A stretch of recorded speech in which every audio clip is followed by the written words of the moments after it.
নমস্কার বন্ধুরা, আজ আমার জন্মদিন উপলক্ষে আমরা চলেছি নবদ্বীপ ধামে, তার সাথে মায়াপুরটাও ঘুরে আসবো। চলুন আমাদের সাথে, আপনারাও একটু ঘুরে নেবেন। চলুন।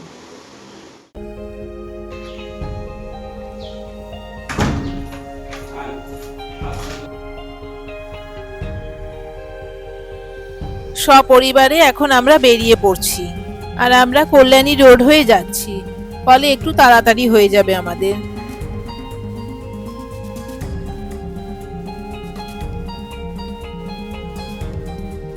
এই দেখুন আমার পরিবার, ননদ নন্দাই যা ভাসুর সকলেই আছে সাথে। এগুলো কি বলুন তো? পাট। এখানে পাটের চাষ হয়, আর এগুলো হলো পাটকাঠি। কথা বলতে বলতে আমরা দেখুন নবদ্বীপ ঢুকেও গেছি।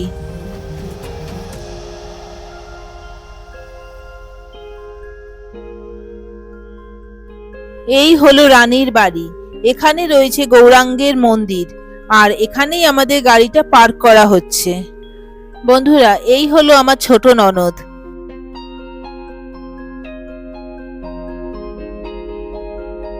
এখান থেকে আমরা টোটো বুক করে নবদ্বীপ ঘুরবো, কারণ নবদ্বীপের গলি খুব সরু সরু, ফলে সব জায়গায় স্করপিও যেতে পারবে না। 2 ঘন্টার জন্য আমরা টোটো বুক করেছি, পার টোটো 400 টাকা করে। প্রথমেই আমরা যাচ্ছি পোড়ামাতলা মন্দিরে। এটি একটি প্রাচীন মন্দির।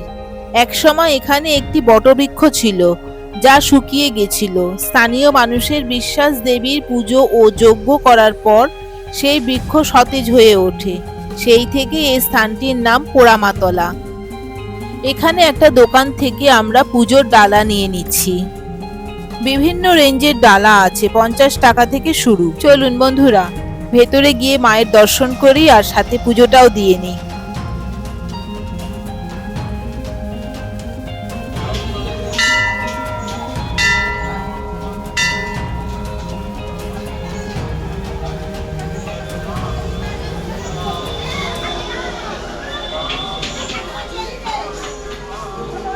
তবে আপনারা দেখুন, এখানে কিন্তু কোনো বিগ্রহ নেই। এখানে দক্ষিণা কালী রূপে ঘটে পুজো করা হয় মাকে। এখন আমরা এখান থেকে বেরিয়ে একটা মিষ্টির দোকান থেকে ব্রেকফাস্টটা সেরে নিচ্ছি।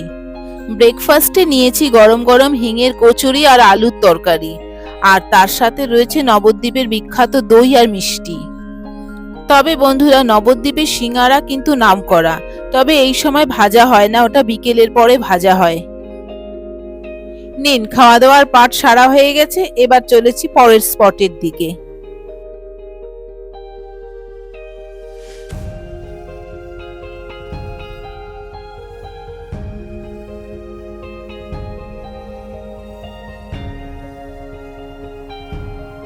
এখন আমরা এসেছি নরহরি ধামে।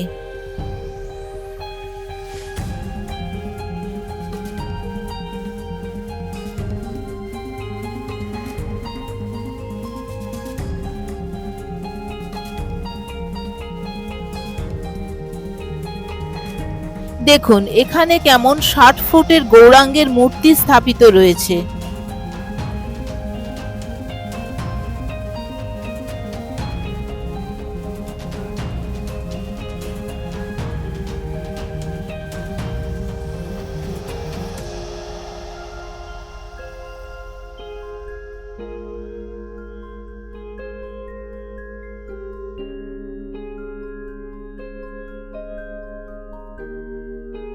সত্যি অপূর্ব লাগছে এখানে এসে, যাকে বলে প্রকৃত তীর্থস্থান।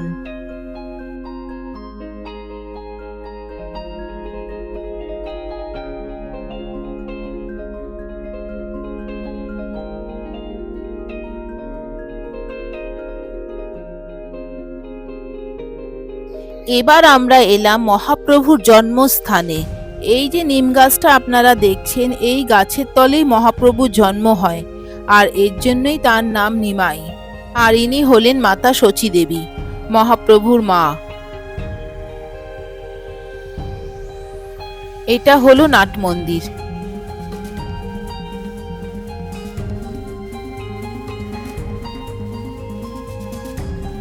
এবার এলাম আমরা গুপ্ত বৃন্দাবনে। দেখুন বন্ধুরা, ঢোকার মুখে দরজার উপরের কারুকার্যটা, আর এই যে দরজাটা আপনারা দেখছেন, এটা হলো 500 বছর পুরনো। এই স্থানটিকে বলে গোবর্ধন পর্বত।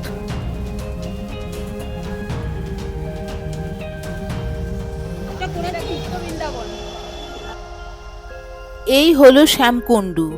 এখানে 7টা নদীর জল রাখা আছে।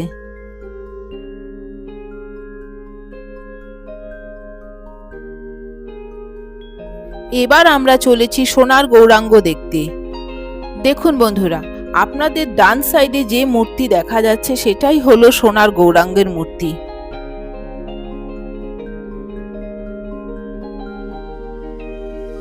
এখন এলাম অদ্বৈত প্রভুর মন্দিরে।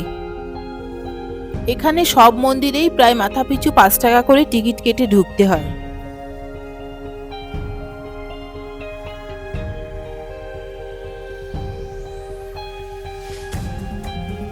আর এই হলো মহাপ্রভুর মামার বাড়ি। 500 বছর পুরনো এই বাড়ি। এখন আমরা যেখানে এলাম সেখানে মহাপ্রভুর রূপোর চরণ রাখা আছে। একটু ভালো করে লক্ষ্য করুন, দেখুন দোলনায় ভগবান কি সুন্দর দোল খাচ্ছেন।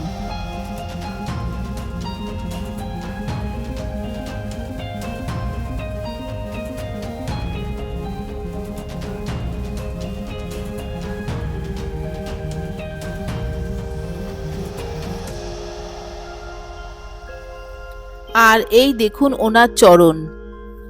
মন্দিরের বাইরে একটা দোকানে এলাম। এখানে সব পিতলের মূর্তি, পিতলের পুজোর বাসন এই ধরনেরই সব রয়েছে।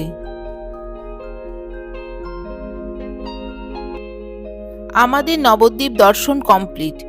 আমরা এখন এলাম একটা দোকানে চা খেতে, আর তার পাশেই রয়েছে এই মিষ্টির দোকানটা। আর এখান থেকে সকলকে দেওয়ার জন্য দইয়ের হাঁড়ি নিয়ে নিচ্ছি।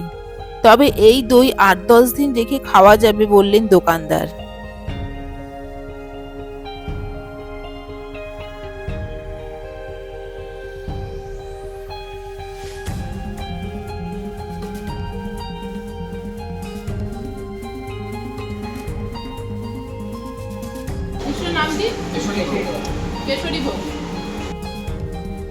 মিষ্টিটা কিন্তু সত্যি অসাধারণ ছিল খেতে। এবার আমরা চলেছি মায়াপুর ইস্কনে।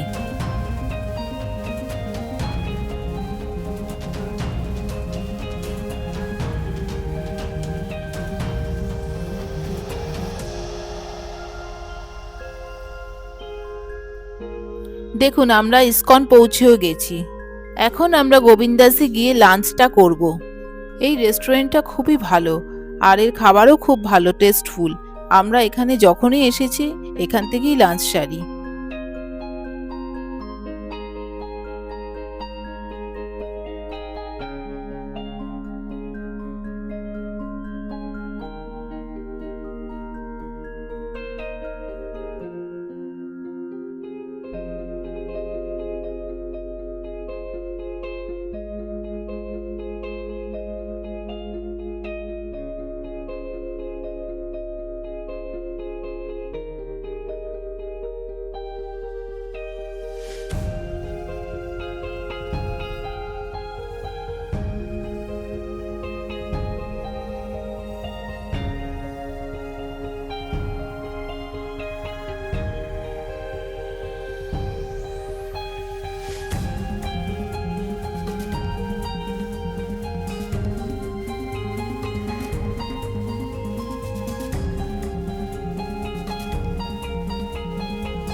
লাঞ্চ সেরে এবার আমরা যাচ্ছি টোটো করে গোশালায়।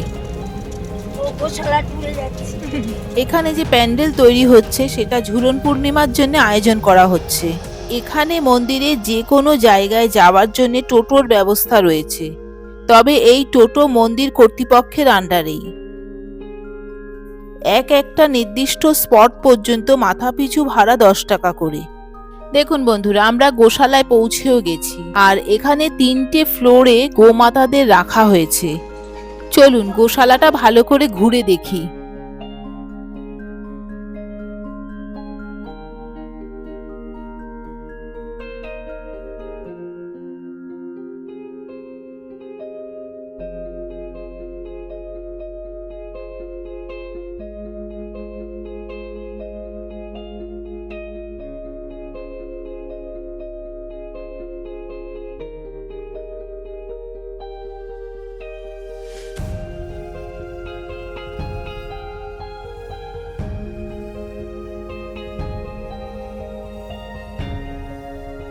এবার আমরা এখান থেকে নেমে এসে নিচে যে স্টল আছে সেখান থেকে ঘি নিয়ে নেব। তবে এখানে কিন্তু হজম, গ্যাস, অম্বল এসবের জন্য বিভিন্ন ধরনের ডাস্ট পাওয়া যায়, খুব নাকি উপকারী হয় এগুলো। এটা হলো আসল সরবাটা ঘি। আমার বড় ভাসুর মানে দাদা গরুর গাড়ি দেখতে পেয়ে বলল যে চলো সকলে মিলে গরুর গাড়ি করে যাই মন্দিরে। তাই আমরা সবাই উঠে পড়লাম। তবে গরুর গাড়িতেও কিন্তু মাথাপিছু 10 টাকা করেই ভাড়া। আজকের দিনটা আমাদের সকলের জন্য মেমোরেবল ডে হয়ে থাকবে লাইফে। প্রথম আমরা সকলে গরুর গাড়ি চড়ছি। আমরা গরুর গাড়ি করে এখন ইসকন মন্দির যাচ্ছি।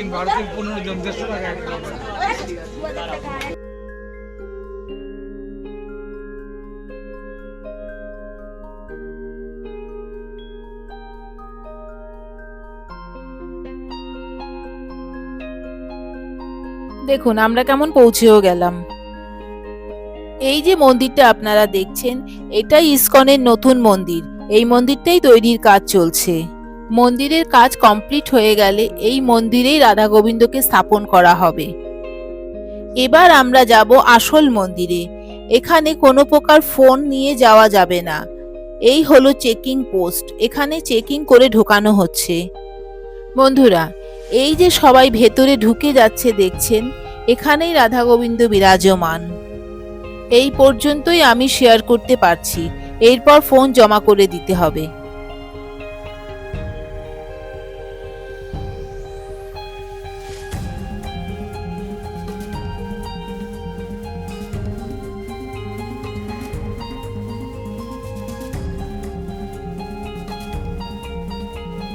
আমাদের দর্শন হয়ে গেছে, এবার আমরা যাচ্ছি নতুন মন্দিরের দিকে। এখানে ঢোকার জন্যে মাথাপিছু 50 টাকা করে টিকিট কাটতে হচ্ছে। আর এই হলো ঢোকার লাইন।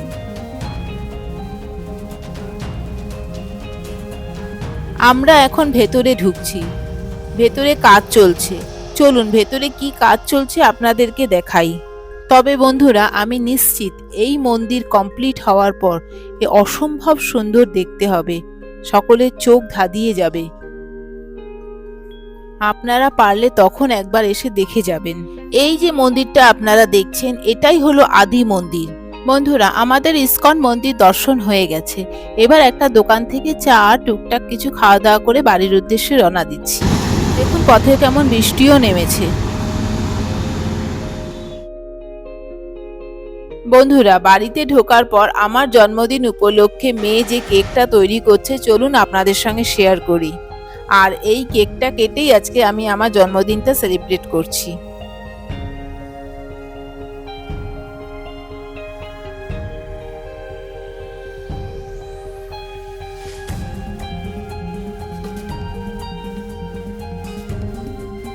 তাহলে বন্ধুরা, আজকের এই ভিডিওটা আপনাদের ভালো লাগলে লাইক, শেয়ার ও সাবস্ক্রাইব করে পাশে থাকবেন। আর আজ এই পর্যন্ত, দেখা হচ্ছে নেক্সট ভিডিওতে। Good night.